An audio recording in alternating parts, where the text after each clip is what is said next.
Shalom, kami menyambut saudara sekalian dan juga bagi Anda yang baru pertama kali bergabung dalam ibadah online GBI Bethel. Kami berharap saudara sekalian dalam keadaan yang sehat dan dalam lindungan Tuhan.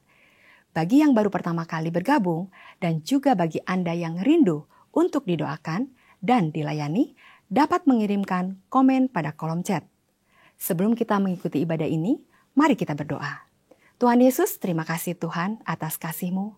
Kami bersyukur Tuhan, sebentar kami akan memulai ibadah ini, kiranya Kau akan sertai dari awal, pertengahan, sampai akhir. Kami siap terima lawatan-Mu. Hanya di dalam nama Tuhan Yesus, amin. Selamat beribadah, Tuhan Yesus memberkati. Terima kasih Yesus. Inilah setiap kami dengan kerinduan kami. Kami bawa rasa haus kami akan hadirat.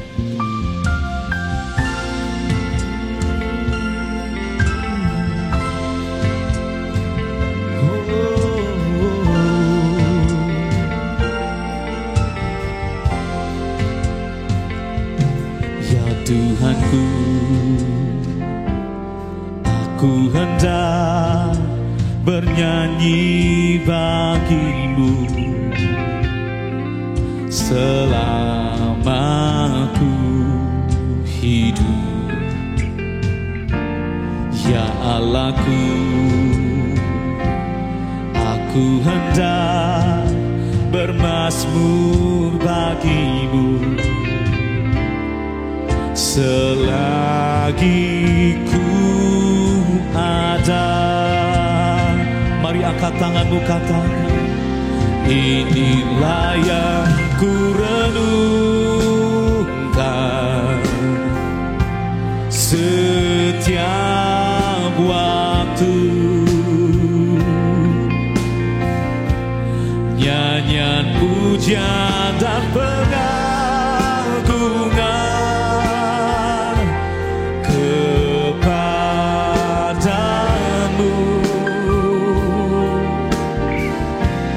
Biarlah manis kau dengar Tuhan, manis kau dengar Tuhan, dan hatiku bersuka karena-Mu.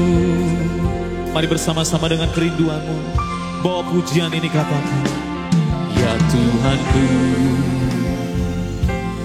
aku hendak bernyanyi bagi-Mu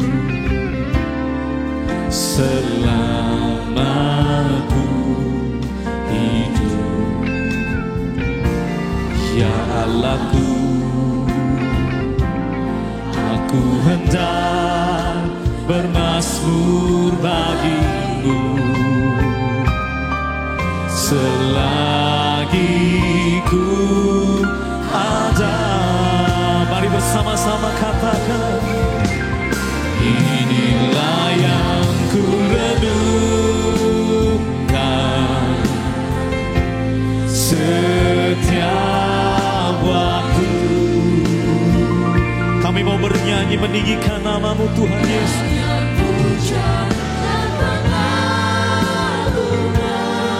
Hanya kepada-Mu Tuhan. Biarlah manis kau dengar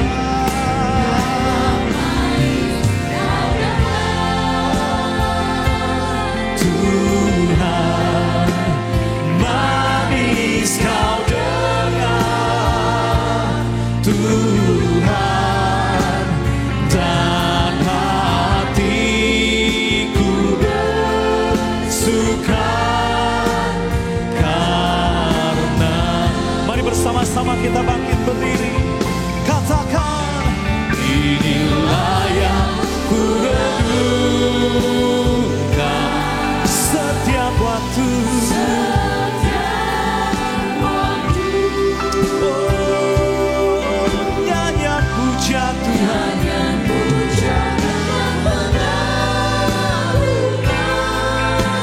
hanya kepada-Mu Tuhan Yesus.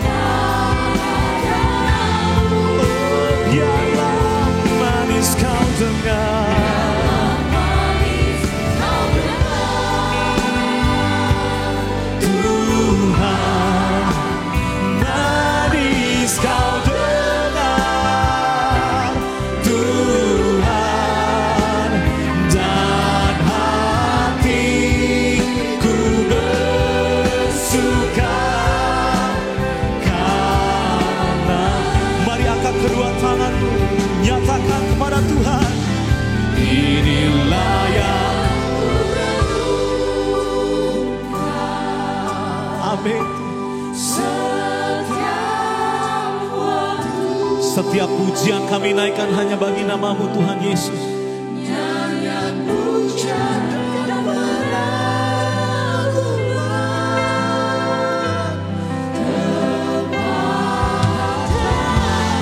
Kami nyatakan dengan iman kami.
Sorak-sorai yang terbaik bagi nama Tuhan. Oh haleluya Yesus Tuhan. Haleluya. Terima kasih. Terima kasih Tuhan. Terima kasih. Kami bersuka cita Tuhan siang hari ini. Sebab kami boleh bersama-sama datang di dalam hadirat-Mu. Kami duduk diam Tuhan, menikmati hadirat-Mu Tuhan. Dan kami percaya saat kami memuji, saat kami menyembah, ada kuasa yang tidak terbatas bekerja di tempat ini Tuhan. Untuk melawat setiap kami. Terima kasih Tuhan. Kami siap untuk memuji, menyembah nama di atas segala nama. Di dalam nama Tuhan Yesus. Yang siap memuji, menyembah Tuhan sama-sama katakan amin. Kasih tepuk tangan yang terbaik bagi nama Tuhan kita. Seberapa banyak yang percaya bahwa ada sukacita di dalam Tuhan? Boleh lambaikan tanganmu. Lihat samping kiri, samping kananmu. Katakan Yesusku luar biasa. Haleluya. Come on. Mari saya mengajak untuk setiap kita bertepuk tangan bersama-sama bagi nama Tuhan. Haleluya.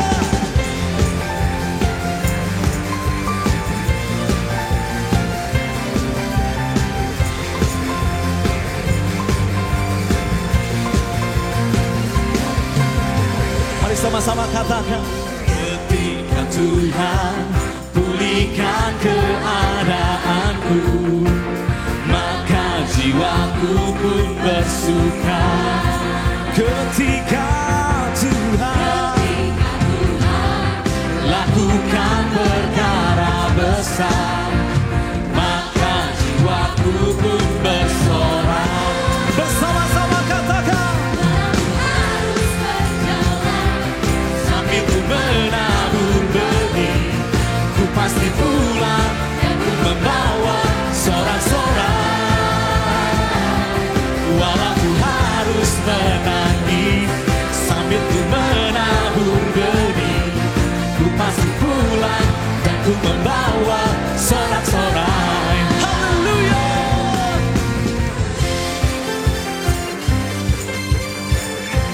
Kami mau katakan dengan iman kami, ketika Tuhan pulihkan keadaanku, maka jiwaku pun bersuka. Ketika Tuhan lakukan perkara besar, maka jiwaku pun bersorak. Here we go. Walau harus berjalan sambil ku menabur benih, ku pasti pulang dan ku membawa sorak-sorak. Walau ku harus berlari sambil ku menabur benih, ku pasti pulang dan ku membawa sorak-sorak. Haleluya. Berapa banyak yang percaya hanya di dalam Tuhan ada sukacita, ada kemenangan. Boleh katakan haleluya. Katakan haleluya. Katakan Walaupun harus berjalan sambil ku menabur benih, kami percaya dengan iman kami Tuhan. aku membawa sorak-sorai. Walau ku harus menangis, Harus menangis sambil ku menabur benih, ku pasti pulang dan ku membawa sorak-sorai. Lebih sungguh katakan walaupun harus berjalan sambil ku menabur benih, ku pasti pulang dan ku membawa sorak-sorai. harus menangis sambil ku menabur benih, Ku pasti pulang dan ku membawa sorak-sorai. Ku pasti pulang pasti pulang dan ku membawa sorak-sorai. Haleluya. Berikan tepuk tangan sekali lagi bagi nama Tuhan kita. Haleluya. Masih siap memuji Tuhan, amin. Seberapa banyak yang siap memuji Tuhan? Katakan haleluya. Haleluya. Sebab di dalam Dia ada kasih yang tidak terbatas. Dulu, sekarang, bahkan sampai selama-lamanya. Dari hari ke hari tak pernah terbatalkan. Berkat-Mu turun atas hidupku. Dari hari ke hari tiada pernah tertunda. Kesetiaan-Mu Kau limpahkan bagiku. Bersama-sama katakan kasih setia-Mu Tuhan, rahmat-Mu tak pernah habis. Dari hari-hariku tangan-Mu yang berkasa, besar kejayaan-Mu selalu menopang hidupku, selalu pegang erat tanganku. Haleluya.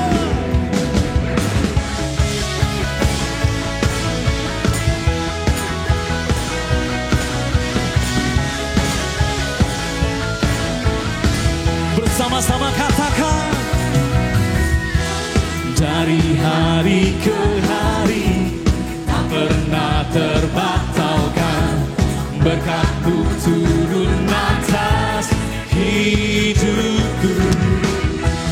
Dari hari ke hari tiada pernah tertunda.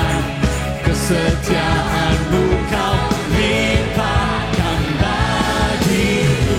Here we go. Kasih setia-Mu Tuhan, rahmat-Mu tak pernah habis. Dari hari ke hari tangan-Mu yang berkasa, besar kejayaan-Mu, selalu menopang hidupku, selalu pegang erat tanganku. Come on everybody, clap your hand. Hallelujah. Bersama-sama saya katakan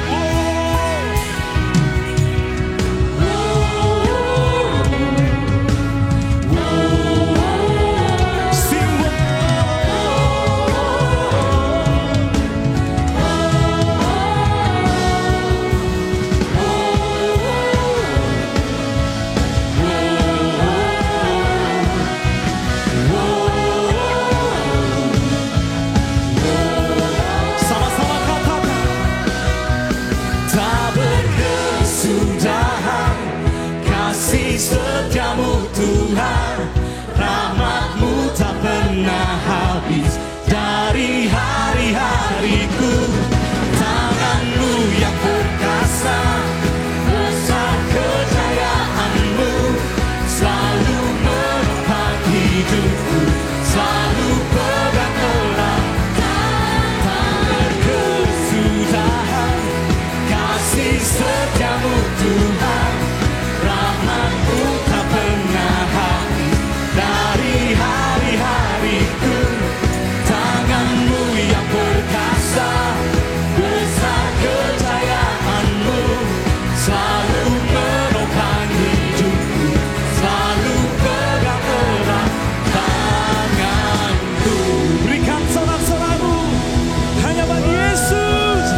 Terima kasih Tuhan, kami telah memuji dan menyembah-Mu.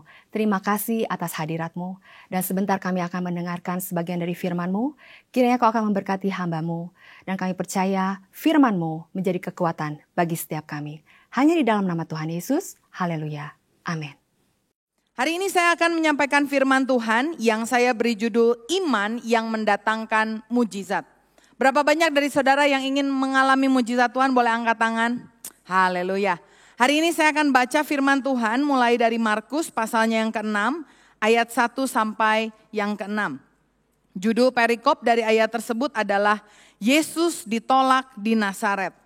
Ayat yang pertama, kemudian Yesus berangkat dari situ dan tiba di tempat asalnya, sedang murid-muridnya mengikuti dia.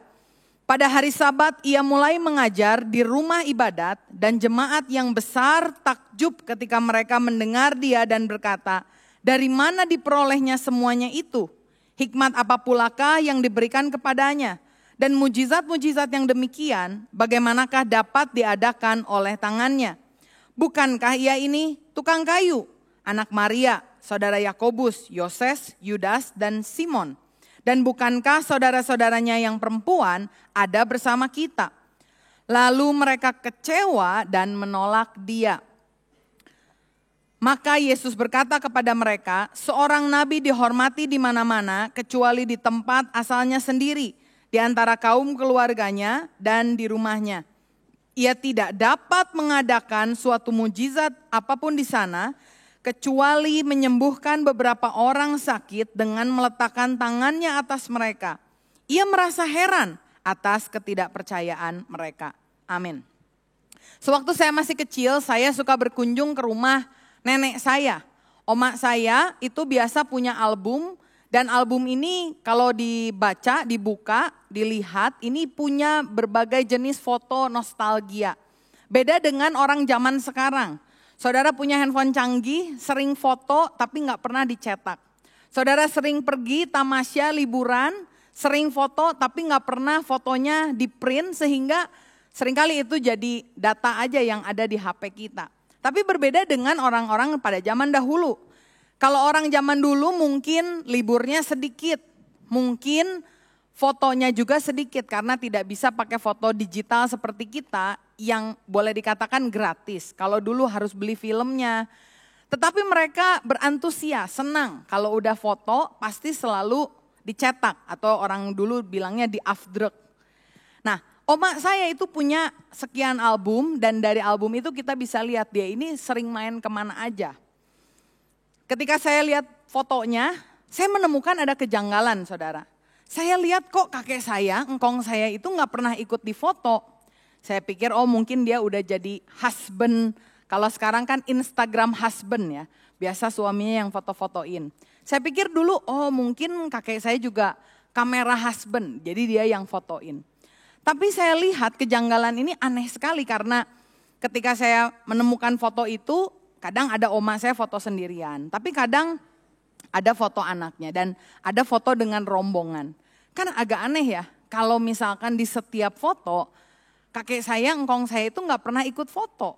Kalau dia yang fotoin doang kasihan dong, kan gak ada kenang-kenangan. Karena itu saya tanya sama emak saya. Engkong saya itu dari sisi mami meninggal terlebih dahulu, kalau emak saya dari sisi mami itu sampai 92 tahun. Jadi waktu saya hidup, waktu saya sebelum menikah pun dia masih ada, masih hidup, masih bisa ditanya-tanya. Jadi saya tanya sama emak saya, "Mak, kenapa di setiap foto gak ada si engkong? Engkong kemana?" Emak ke Amerika karena ada anaknya di Hawaii, engkong gak ada di foto. Emak sama mami sama keluarga pergi ke Hong Kong, tapi kok engkong gak ada di foto. Engkong kemana? Ternyata mengejutkan sekali jawaban emak. Dibilang engkong itu gak pernah ikut kalau pergi ke luar negeri. Jadi engkong saya dari selama hidup gak pernah keluar Indonesia. Kenapa? Karena takut naik pesawat terbang. Ada mungkin saudara-saudara yang takut naik pesawat terbang di sini. Engkong saya itu bisa membiayai istrinya berkali-kali ke luar negeri karena memang dia pengusaha. Dia bisa membiayai anaknya ke luar negeri, jalan-jalan, main. Tapi dianya sendiri tidak pernah sekalipun dalam hidupnya pergi kemana-mana karena dia takut naik pesawat terbang. Saya melihat seringkali ini bisa diibaratkan seperti kasih karunia Tuhan di dalam kehidupan kita. Pesawat maskapai itu boleh banyak mereknya. Tapi ketika engkong saya bilang, saya nggak mau naik pesawat, takut, sieun. Kalau lihat di langit, aduh kayak nggak ada yang megang. Jadi kita tidak bisa memaksakan untuk dia pergi dan menikmati liburan ke luar negeri. Padahal aneh ya, dia nyetir, dia naik motor, dan kalau boleh dibandingkan potensi kecelakaan naik mobil, naik motor itu jauh lebih tinggi daripada potensi kecelakaan naik pesawat terbang. Tetapi kalau kita kembali berkaca kepada kasih karunia Allah, seringkali kita menganggap bahwa, oh apakah Tuhan itu lebih mengasihi si A, sehingga kayaknya hidupnya si A ini lebih diberkati. Oh atau Tuhan benci sama si B, sehingga kehidupannya si B ini tidak diberkatinya si A. Apakah memang seperti itu? Sampai saya baca di dalam firman Tuhan ayat yang tadi kita sama-sama perhatikan. Kita melihat bahwa Yesus adalah Yesus yang sama, amin. Saudara percaya Yesus bisa buat mujizat? Saudara percaya Yesus bisa menyembuhkan orang sakit? Tapi ayat yang kita baca ini menunjukkan bahwa walaupun Yesus mau untuk menyembuhkan orang, mengadakan mujizat, tapi di dalam satu kota yang bernama Nazaret, dia tidak mampu untuk melakukannya. Ayat firman Tuhan katakan, ia tidak dapat melakukan suatu mujizat pun di sana, kecuali menyembuhkan beberapa orang sakit dengan meletakkan tangannya atas mereka. Saudara ingat ada orang perwira punya hamba yang sakit. Ketika hamba ini sakit, Yesus mau datang ke rumah perwira tadi. Tapi perwira ini bilang, udah gak usah datang Tuhan, engkau ngomong aja. Sama seperti saya ini komando, saya punya prajurit. Kalau saya ngomong, apa yang saya ngomong pasti terlaksana. Tuhan udah gak usah datang, ngomong aja dari sini dan hamba saya akan sembuh. Dan ternyata sembuh hambanya. Tapi di kota yang bernama Nazaret, dia sampai harus menumpangkan tangan atas orang sakit. Artinya ada gerakan fisik yang harus dilakukan sehingga orang menjadi sembuh. Dan dikatakan oleh firman Tuhan, bahkan Yesus sendiri kaget. Bahkan Yesus sendiri heran. Bahkan Yesus sendiri juga bertanya-tanya kenapa ya? Ayat yang ke-6 dikatakan ia merasa heran atas ketidakpercayaan mereka. Air terjun yang mengalir deras begitu banyak, airnya tersedia. Tapi saudara mau pulang bawa air berapa banyak ditentukan dengan ember yang saudara bawa. Kalau kita makan all you can eat, suami saya suka makan all you can eat. Setiap kali diajak saya bilang, aduh jangan rugi. Karena kenapa? Karena saya tahu kapasitas perut saya, itu makan segimanapun gak akan harganya tuh sama kayak makan all you can eat. Semua boleh dimakan, appetizer, makan tengah, daging, salad, dessert. Tapi kalau kapasitas perut kita kecil, rugi kita. Karena itu saya melihat, ternyata di dalam kehidupan kita, kasih karunia Tuhan mengalir secara luar biasa. Tapi di satu sisi lain, ada iman yang harus kita siapkan untuk dapat menerima kasih karunia yang luar biasa. Ada satu kejadian lain di 2 Raja-Raja. Kalau saudara baca firman Tuhan, ada nabi datang menolong janda yang terlilit hutang. Nabi Elisa bilang, kamu sini, kamu punya apa? Lalu si jandanya bilang, saya cuma punya buli-buli kecil berisi minyak. Lalu Elisa bilang, kamu cari ke tetangga pinjem tempayan-tempayan yang ada. Pinjem tempayan-tempayan dan kucurkanlah minyak yang ada di buli-buli itu. Kemudian dia lakukan, semua dia kumpulkan, anaknya dia suruh bawa, dia tutup pintu rumah. Dia kucurkan ini minyak dan minyak itu tidak pernah berhenti. Saudara boleh lihat dalam firman Tuhan di 2 Raja-Raja. Kapan minyak itu berhenti? Minyak itu berhenti ketika bejananya sudah habis, sudah penuh semua. Ini menunjukkan bahwa Tuhan rindu untuk mencurahkan hal-hal yang luar biasa dari sorga. Tetapi bagaimana kita mempersiapkan hati kita. Apakah hati kita hati yang sempit ataukah hati kita hati yang besar untuk menerima anugerah Tuhan. Karena itu kalau saudara melihat, ini ada satu kota namanya Nazaret. Yesus tinggal di sana. Dan Yesus melakukan sama seperti apa yang dia lakukan di kota-kota yang lain. Di kota Nazaret dia mengajar. Tapi ketika dia mengajar, orang-orang di Nazaret malah bilang begini, dari mana diperolehnya semua itu? Mereka terkejut, mereka tercengang, tapi yang mereka miliki itu bukan roh kritis, tapi roh kritik. Di dalam hatinya mereka cuma bilang, gak mungkin ini. Yesus mengadakan mujizat dan mereka jadi curiga. Orang Nazaret bilang, mujizat yang demikian bagaimanakah dapat diadakan oleh tangannya? Karena bagi orang Nazaret, Yesus ini adalah tukang kayu. Dan mungkin beberapa orang yang ada di sana juga pernah bikin furniture merek Tuhan Yesus nih. Karena itu mereka gagal melihat Yesus sebagai Tuhan dan Juru Selamat. Nanti malam saya akan membawa tur 50 orang untuk pergi ke Israel. Kita akan mengunjungi beberapa tempat, salah satunya yaitu Nazaret. Dan kota lain yang akan kita bahas hari ini yaitu kota Kapernaum. Saya ingat ketika masih ada di sana, terakhir kali ke sana ada seorang tour leader. Dia ini orang Israel, saya pikir dia orang Kristen. Karena pengetahuan Alkitabnya jago banget saudara. Waktu saya tanya, kan kalau tour leader bisa ditanya-tanya ya. Oh kalau yang ini gimana? Dia buka Alkitabnya, dia lihat Alkitabnya. Dan saya pikir dia orang Kristen karena dia itu menguasai perjanjian lama dan perjanjian baru. Bukan hanya perjanjian lama aja. Kalau orang Yahudi biasanya hanya membaca 5 kitab Taurat yang pertama, Kejadian, Keluaran, Imamat, Bilangan, Ulangan. Tapi untuk perjanjian baru mereka biasa hiraukan. Tapi orang ini, orang Israel ini saudara, dia menguasai seluruh Alkitab. Bahkan kalau dibandingin Alkitabnya dia sama Alkitab saudara, Alkitabnya dia jauh lebih keriting karena sering banget dibaca. Sampai satu kali waktu kami di Yerusalem, pagi-pagi dia datang dan dia minta izin. Saya izin ya hari ini, nanti saya ketemu langsung di site-nya. Di situs tempat nanti kita pergi siang. Oh, kenapa emangnya? Ada perlu? Oh dia bilang, oh enggak, karena ini hari Sabat.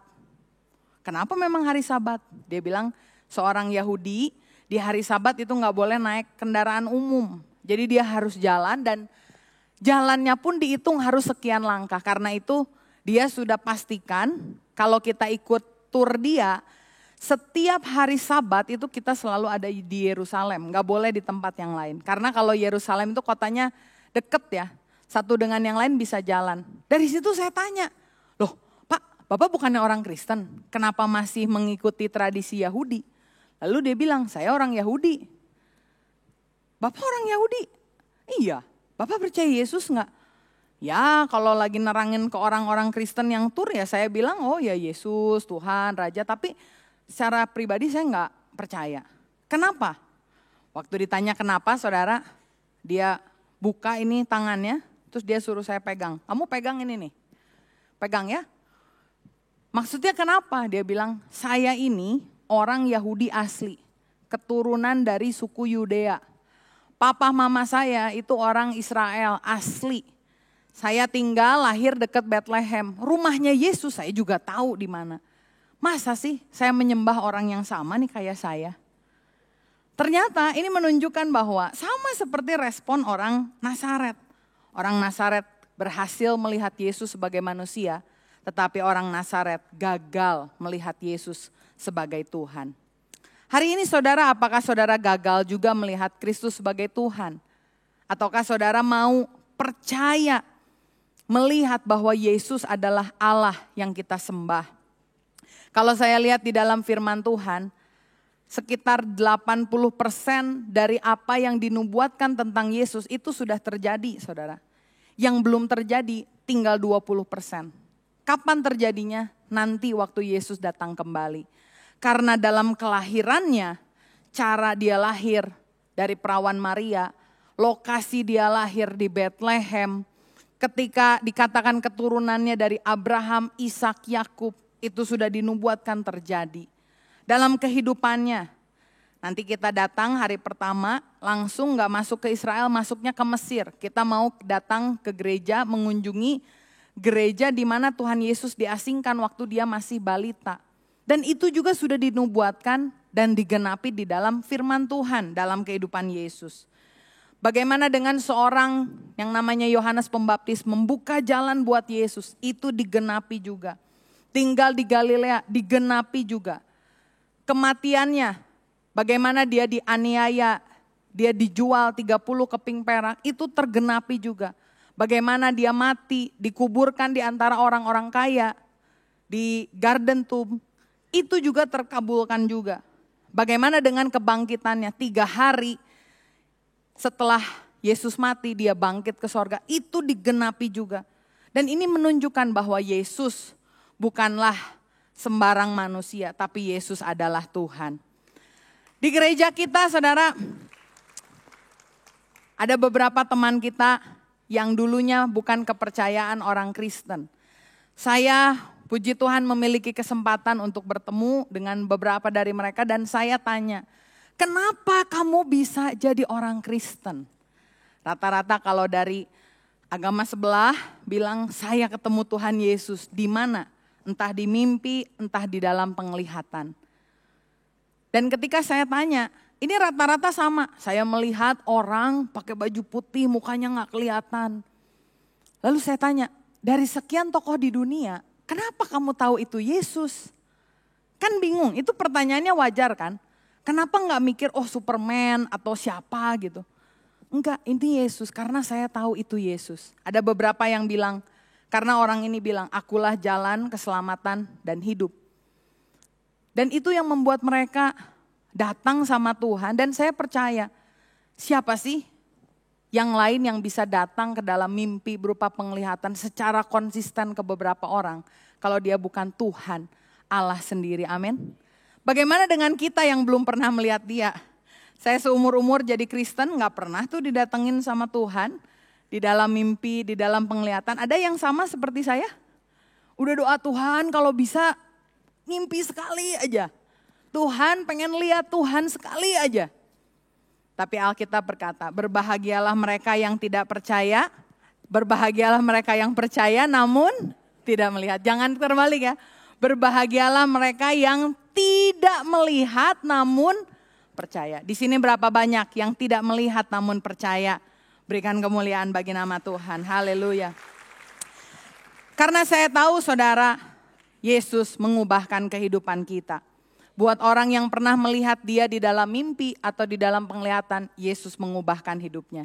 Tetapi buat kita yang tidak melihat, tetapi ketika kita percaya, Tuhan juga mengubahkan kehidupan kita. Amin. Dan hari ini saya mau mengajak saudara untuk melihat ada 2 teladan iman seperti apa yang Yesus inginkan dari hidup kita. Tadi kisahnya Yesus ditolak dari Nazaret, sehingga mau tidak mau dia harus pergi ke tempat yang lain. Dia terusir.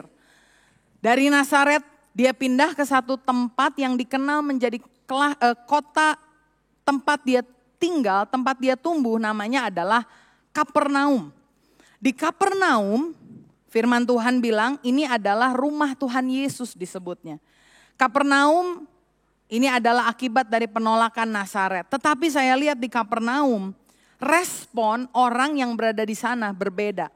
Sehingga Yesus yang tadi mau mengadakan mujizat, tapi tidak mampu karena ketidakpercayaan mereka, menjadi Yesus yang membuat mujizat yang luar biasa. Nanti pergi ke Israel, kita akan berdoa di Kapernaum. Dan kemarin selama 1 bulan ada teman-teman yang ikut menuliskan doa-doa permohonan yang akan nanti dibawa ke Israel. Bukan masalah Israelnya saudara, tapi kita percaya dan mengimani. Kalau itu pernah terjadi di sana, itu juga akan terjadi di dalam kehidupan kita. Di Kapernaum, Yesus mengajar. Dan ketika dia mengajar, ada orang-orang yang terpanggil menjadi muridnya. Mereka membuka hati seperti Simon, seperti Andreas, menerima Yesus, ikut Yesus menjadi murid. Di Kapernaum Yesus pernah menyembuhkan ibu mertuanya Petrus, menyembuhkan hamba dari panglima perang Romawi, menyembuhkan orang yang 12 tahun sudah sakit pendarahan. Bahkan di Kapernaum Yesus membangkitkan anak perempuan Yairus dari kematian. Di sini saya melihat sekali lagi karya Tuhan Yesus tidak berubah. Tetapi kita harus membuka hati kita, menerima dengan iman sehingga karya Tuhan Yesus terjadi. Di dalam Lukas pasal 5 ayat 17 sampai 18 ada satu teladan yang pertama dari seorang yang memiliki iman yang membuat dirinya bisa mengalami mujizat yang luar biasa. Dikatakan di dalam Lukas 5 ayat 17 sampai 18. Pada suatu hari ketika Yesus mengajar, ada beberapa orang Farisi dan ahli Taurat duduk mendengarkannya. Mereka datang dari semua desa di Galilea dan Yudea dan dari Yerusalem. Kuasa Tuhan menyertai dia sehingga ia dapat menyembuhkan orang sakit. Lalu datanglah beberapa orang mengusung seorang lumpuh di atas tempat tidur. Mereka berusaha membawa dia masuk dan meletakkannya di hadapan Yesus. Amin. Yang pertama, kalau saudara ingin mengalami mujizat, saudara harus memiliki iman yang berfokus kepada Yesus. Katakan iman berfokus Yesus. Lebih semangat lagi, iman berfokus Yesus.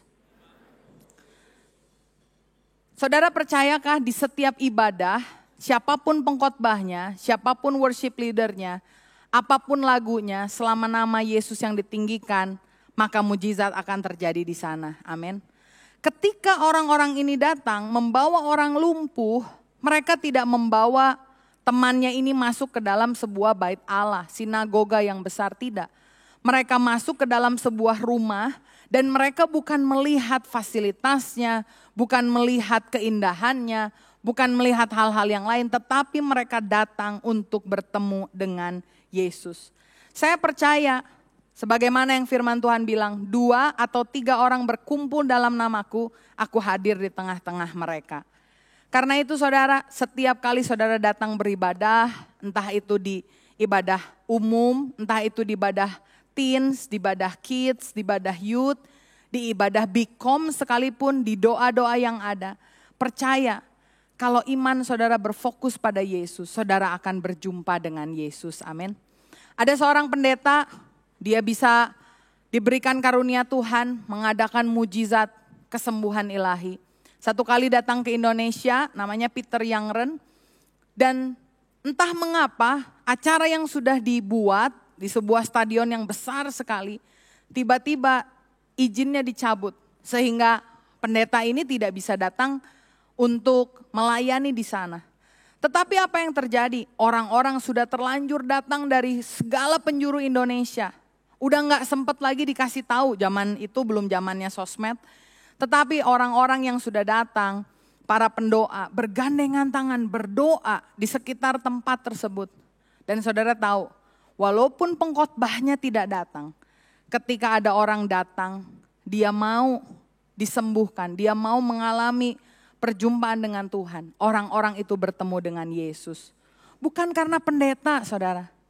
Karena itu, kalau hari ini saudara masih seringkali melihat, mau ibadah, tanya-tanya dulu teman, tanya-tanya pengkhotbahnya, tanya-tanya WL-nya dan lain-lain. Mari kita bertobat.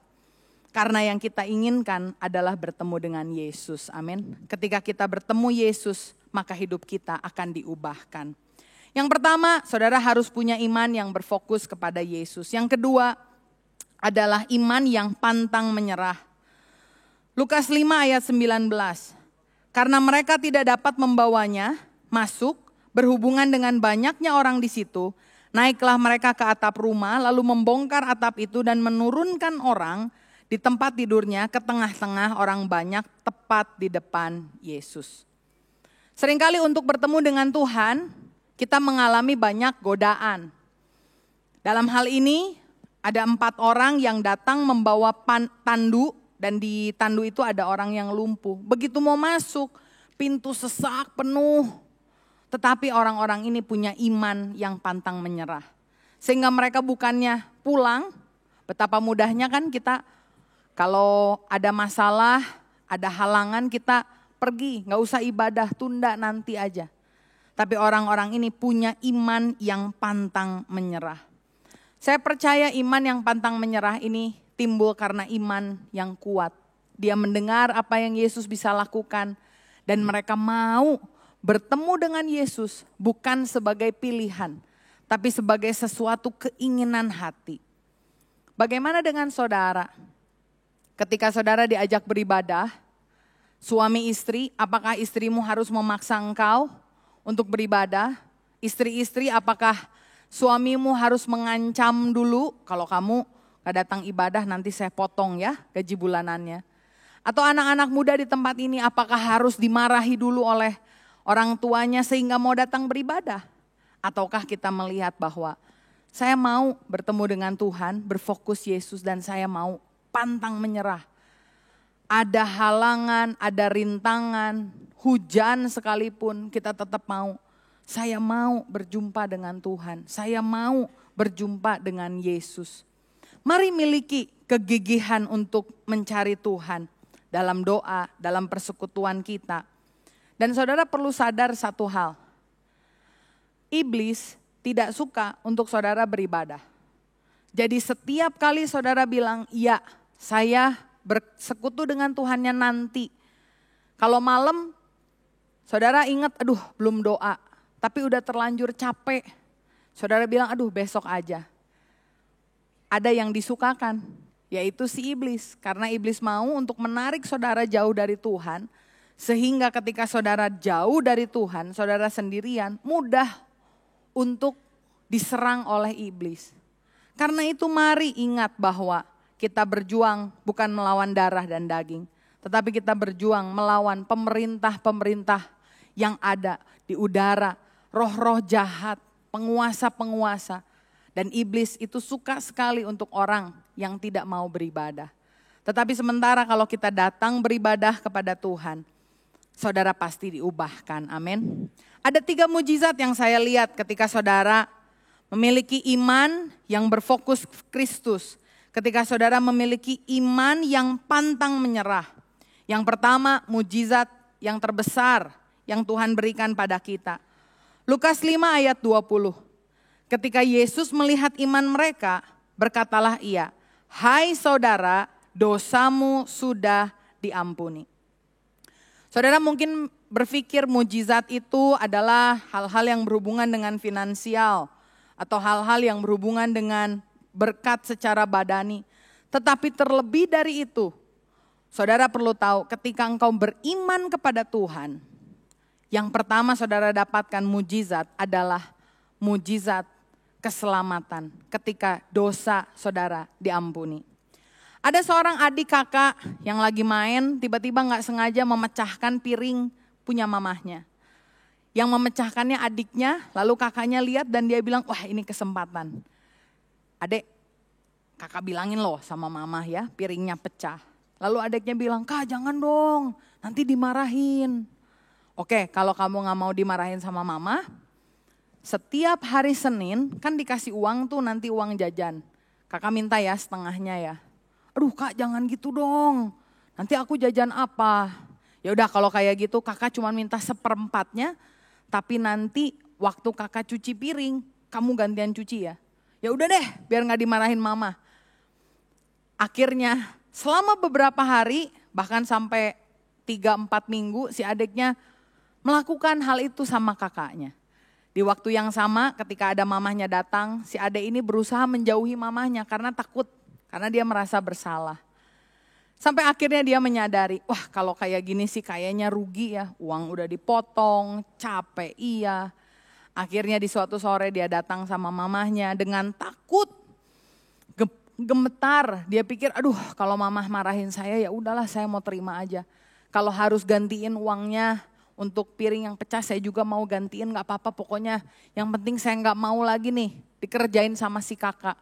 Akhirnya dia datang sama mamahnya dan tanpa dia sadar, ternyata mamahnya ketika dia minta ampun, mamahnya peluk dia dan mamahnya bilang, mama sebenarnya tahu itu piring. Kan kalau mama beli piring selalu setengah lusin. Piring mama hilang 1 tinggal 5, mama udah tahu ada yang pecahin. Tapi mama tunggu untuk kamu datang dan mama mengucap syukur kalau kamu hari ini bertanggung jawab dan jangan pernah diulangin lagi ya, lain kali main bolanya di luar. Dan terjadilah rekonsiliasi. Seringkali kita ketika berbuat dosa berusaha dalam tanda kutip sogok Tuhan. Kasih yang lebih banyak, melakukan yang lebih baik.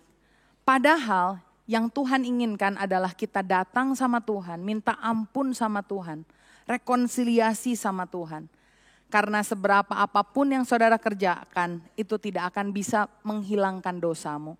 Tetapi kalau saudara datang dengan iman kepada Tuhan, maka dosa saudara akan diampuni. Orang yang punya iman, mujizat pertama yang terbesar yang dia dapatkan adalah dosanya diampuni. Dia dapat hidup kekal, tidak mendapatkan upah dosa yang adalah maut.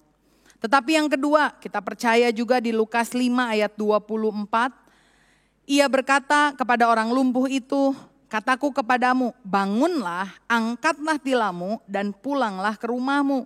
Dan seketika itu juga bangunlah ia di depan mereka, lalu mengangkat tempat tidurnya dan pulang ke rumahnya sambil memuliakan Allah. Amin. Saya percaya bukan hanya dosa kita diampuni, tapi saat kita beriman kepada Yesus, maka segala sakit penyakit kita juga disembuhkan. Amin. Saudara tadi sama-sama membaca pengakuan iman GBI ya. Itu pengakuan bukan hanya sekedar pengakuan yang sifatnya gerejawi atau ritual. Tetapi pengakuan itu dibuat dari apa yang kita temukan di dalam Alkitab. Yaitu kita mempercayai bahwa sampai pada hari ini, Yesus adalah Allah pembuat mujizat. Yesus adalah Allah yang bisa menyembuhkan secara ilahi. Karena itu saudara, mungkin kita merasa bahwa, oh ya memang ini penyakit sudah ada dari sananya. Karena memang saudara pikir, oh Tuhan yang memberikan. Tapi saya mau bilang saudara, dalam blueprintnya Tuhan, rencana indahnya Tuhan ketika dia menciptakan Adam dan Hawa, penyakit itu tidak ada. Dan nanti ketika kita bertemu dengan Tuhan di dalam kerajaan yang kekal, Tuhan juga menjanjikan tidak ada lagi sakit penyakit. Karena itu saya lihat penyakit itu adalah akibat dari dosa. Dan bagaimana agar kita bisa disembuhkan? Pertama tadi kita datang kepada Tuhan dengan iman, dosa kita diampuni. Tapi yang kedua, penyakit kita juga disembuhkan. 1 Petrus 2 ayat 24 berkata, ia sendiri telah memikul dosa kita di dalam tubuhnya di atas kayu salib, supaya kita yang telah mati terhadap dosa, hidup untuk kebenaran. Oleh bilur-bilurnya kamu telah sembuh. Percaya bahwa Tuhan sanggup untuk menyembuhkan segala sakit penyakit kita. Amin. Saya berdoa untuk setiap dari kita yang punya sakit penyakit, kita percaya Tuhan bisa menyembuhkan. Amin.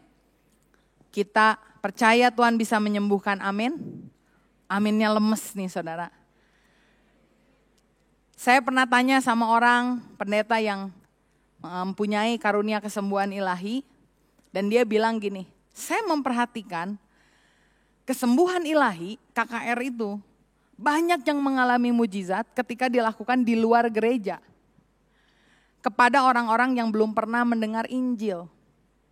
Sementara di dalam gereja mungkin kita entah itu banyak berpikir atau mungkin ada pengalaman di dalam hidup kita yang membuat kita meragukan Tuhan. Sehingga mujizat dari Tuhan yang sama itu seperti kadarnya berbeda.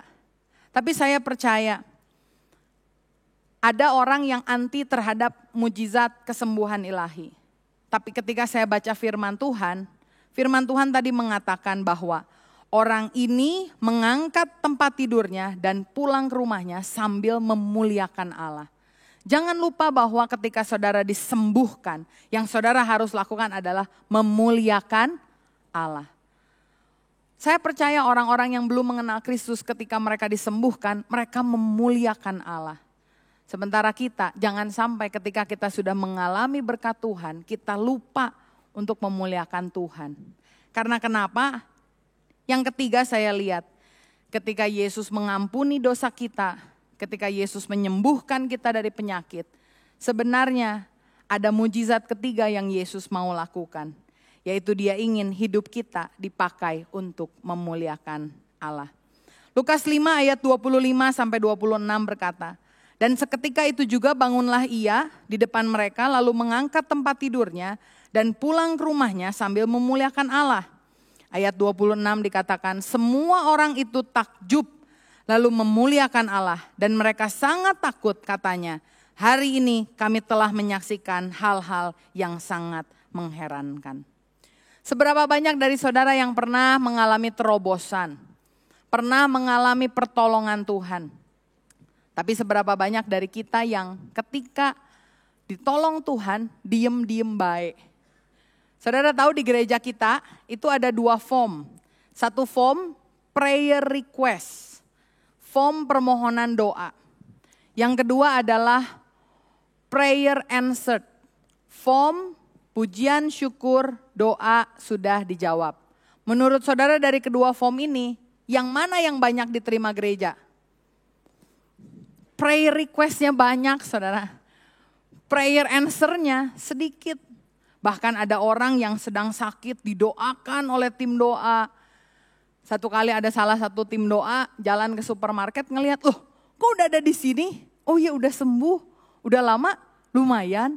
Tapi sementara sama tim doa masih terus didoakan, saudara. Ada orang yang butuh terobosan keuangan, telepon ke tim pastoral, bahkan sempat minjem uang. Nanti kita doakan ya, kita doakan. Tahu-tahu udah sempat traveling dan ditanya, kok udah oke nih keadaannya? Oh iya, Tuhan udah membuka mujizat, semua dicukupkan bahkan berlimpah. Tapi gak pernah tuh mengucapkan terima kasih, gak pernah dengar kesaksiannya. Jangan-jangan saudara yang pernah supply, masukin prayer request tapi gak pernah masukin prayer answer ya. Hari ini kita sama-sama mengubahkan pemikiran kita. Kalau kita diberkati itu bukan untuk kita. Tetapi kalau kita diberkati itu semua untuk memuliakan Tuhan. Amin. Pakai sosial media saudara. Pakai WA saudara. Tadi pagi saya lihat di grup doa. Ada kesaksian dari seorang jemaat kita, Pak Hengki. Dia lagi lapar, butuh roti. Gak ada yang sempat nggak sempat beli, tapi tiba-tiba ada yang kasih hal yang kecil. Tapi beliau mengucap syukur dan itu menjadi kesaksian yang luar biasa. Saudara juga bisa mengucap syukur dan biarkan saudara mengalami iman. Bukan seperti yang dimiliki oleh orang Nazaret. Yang melihat Yesus hanya sebagai manusia biasa. Tetapi iman yang dimiliki oleh orang di Kapernaum. Ketika mereka berfokus Kristus, ketika mereka pantang menyerah. Ternyata kapasitas iman mereka membuat dosa mereka diampuni, membuat sakit mereka disembuhkan. Dan yang paling penting, dari Kapernaum tersiar kabar bahwa Tuhan dimuliakan di dalam kehidupan mereka. Amin. Kiranya firman ini menguatkan setiap dari kita. Mari kita berdoa. Tuhan, terima kasih untuk firman-Mu. Terima kasih untuk kebenaran yang kami dengar, yang telah menguatkan iman kami.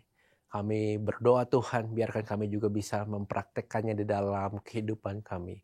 Sekarang kami mau berdoa buat bangsa dan negara kami Tuhan. Kau biarkan terus sertai setiap pemimpin-pemimpin di negara kami. Biarkan mereka memimpin dengan takut akan Tuhan. Sehingga keputusan-keputusan yang diambil itu untuk kepentingan rakyat banyak ya Tuhan. Kami juga berdoa buat gembala kami, tempat di mana kami digembalakan. Biarkan Kau terus sertai, berikan kekuatan untuk gembala kami. Biarkan gembala kami bisa terus menjadi teladan iman untuk kami semua. Dan kami mau berdoa buat orang-orang yang sedang sakit hari ini. Kami percaya Tuhan, orang anak-Mu yang hari ini mengikuti ibadah ini diberikan kekuatan. Dan ada yang disembuhkan oleh Tuhan. Karena kami percaya Tuhan, mujizat Tuhan masih terjadi sampai hari ini. Dan sekarang kami mau berpisah, kami mau angkat tangan kami membutuhkan berkat-Mu ya Tuhan. Ya Tuhan, diberkatilah keluarga-Mu, diberkatilah usaha-Mu, diberkatilah pendidikan, diberkatilah pertumbuhan rohani-Mu, diberkatilah kemanapun Engkau melangkah. Engkau akan terus menjadi kepala bukan ekor. Berkat dari Allah Bapa, keselamatan dari putranya Yesus Kristus dan persekutuan yang manis dengan Roh Kudus akan menyertai hidup kita sampai selama-lamanya. Di dalam nama Tuhan Yesus yang telah diberkati, mari katakan amin. Terus ikuti ibadah online dan bagikan video ini jika Anda terberkati kepada rekan-rekan kita. Tuhan Yesus memberkati.